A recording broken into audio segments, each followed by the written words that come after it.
ক্ষতিগ্রস্ত দেখার জন্য যে আসলে কি হালত বা কি অবস্থা।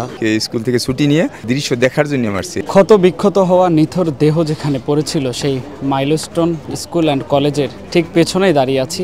এখান দিয়েই কিন্তু সেই ধ্বংসাবশেষের লীলা খেলা শুরু হয়। সেই জায়গাটি আজকে তৃতীয় দিনের মতো উৎসুক জনতা দেখার জন্য প্রতিনিয়ত ভিড় করছেন। তারা মূলত কি দেখতে আসছে আজকে সে বিষয়টি নিয়ে একটু তাদের সাথে কথা বলতে চাই। ক্ষতিগ্রস্ত দেখার জন্য যে আসলে কি হালত বা কি অবস্থা, বাইরে থেকে যেটুকু দেখা যাচ্ছে তাতে কঠিন অবস্থা, ভিতর থেকে দেখতে পারলে তো আরো মনে হচ্ছে বোঝা যায় যে কি অবস্থা হয়েছে, কিন্তু বাইরে যে অবস্থা তাকে মনে হচ্ছে না খুবই ভয়াবহ অবস্থা। দেখার পরে অনেক খারাপই লাগলো। ছোট ছোট বাচ্চারা যে আগুনে দগ্ধ হয়ে মৃত্যুবরণ করছে, আর কিছু বাচ্চারা হাসপাতালে চিকিৎসাধীন অবস্থায় আছে।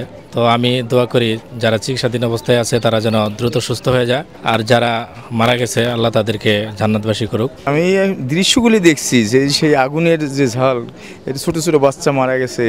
আমার এক কলিগ এখানে চাকরি করতো, তার কলিগ মারা গেছে। পরে আমি আজকে স্কুল থেকে ছুটি নিয়ে আজকে আমার এই দৃশ্য দেখার জন্য আসছি। আমিও চোখের পানি রাখতে পারতেছি না, এই জন্য ছোট ছোট বাচ্চা, আল্লাহ তাদেরকে জান্নাতবাসী করুক। দেখে তো মনে হলো যে খুব ভয়াবহ, দেখলেও ভয় করে। ওইখানে উঠে নেই, নিচ থেকে দেখছি। মাইলস্টোন স্কুলের ঠিক পেছনের অংশে আপনারা যেমনটি দেখছেন সাধারণ মানুষ, ধরা যায় উৎসুক জনতা।